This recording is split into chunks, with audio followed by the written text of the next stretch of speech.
तर महाराष्ट्र राज्य शासनाने असा निर्णय घेतला की सर्व जे आहेत आरोग्यसेवा केंद्र किंवा जे सरकारी हॉस्पिटल आहेत त्यामधली आरोग्यसेवा जी मोफत होती पहिले, थोडेफार काहीतरी चार्जेस लागत होते, आता ती सेवा बंद होऊन त्याच्यावर आणखी काहीतरी कर नवे येणार, जे अर्थसंकल्पामध्ये काहीतरी आहे असं मला ऐकण्यात आलं आहे. न्यूजमध्ये दिसतं, ही न्यूजच आहे त्याचीच.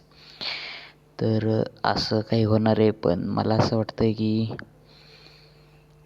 एक बेसिक आपल्या महाराष्ट्रातले किंवा कुठल्याही माणसाला काय पाहिजे असतं की एक शिक्षण चांगलं पाहिजे आणि एक आरोग्यसेवा चांगली पाहिजे, जी गव्हर्मेंटकडून आपण एक्सपेक्ट करतो की गव्हर्मेंट आपल्याला ती आरोग्यसेवा देईल.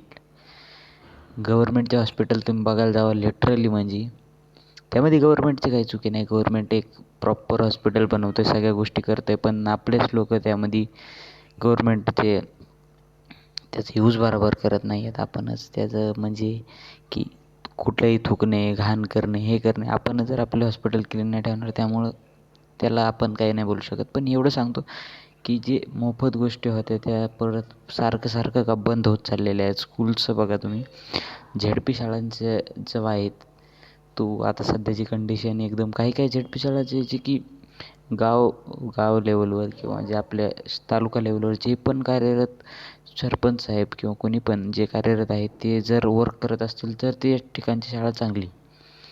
लेकिन जर त्या लेवलवर ग्राउंड लेवलवर कोणी वर्क नसेल करत तर त्या शाळा पूर्ण आजच्या कंडिशनमध्ये लेवल काहीच नाही आहे. प्रायव्हेटायझेशनकडे सगळे वळले, तुम्हाला पण माहिती आहे. पण हे बी हॉस्पिटॅलिटीचं प्रायव्हेटायझेशन होतं आहे असं मला दिसतं आहे. म्हणून मी बोलतो आहे की ठीक आहे, जसे बी गव्हर्मेंट हॉस्पिटल त्यांना चांगलं ठेवा भावांनो, गव्हर्मेंट आपल्याला देतं आहे ते. तेवढंच बोलतो तुम्हाला, दुसरं काही नाही. एवढाच टॉपिक होता की हे जे आपण ते निर्णय रोखू शकत नाहीत, फक्त आपण आपल्या साईडने काळजी घेऊ शकतो. तर प्रत्येकाने तेवढी काळजी घ्या. एवढं काही नाही, माझं फक्त अवेअर करायचं काम आहे. व्हिडिओ बघितला नाही बघितला नका बघू, काय नाही. आपला तुमचा फायदा आहे त्यात, माझा काय फायदा नाही. मी फक्त व्हिडिओ बनवतो चांगल्यासाठीच. आणि एक अजून जे आपलं एअरफोर्स नाही, नेव्हीचं जे आहे, नेव्हीच्या रिक्वायरमेंटसाठी काही माझ्याकडं आलं आहे की नेव्हीचे रिक्वायरमेंट्स सुटणारेच फॉर्म किंवा सुटलेत मे बी. तर त्याच्यासाठी जितक्या लवकर होईल तितक्या लवकर ॲप्लाय करा. ज्याला अग्निवीरमधून करा ते अग्निवीरमधून करा, ज्याला डायरेक्ट करायचं ते डायरेक्टही करा. नेव्हीसाठी फॉर्म सुटलेत. लाईफ लॉंग अपॉर्च्युनिटी, अशी अपॉर्च्युनिटी पुन्हा भेटणार नाही. एकदा नेव्हीत लागले ना लाईफ सेट आहे, काही विषय नाही.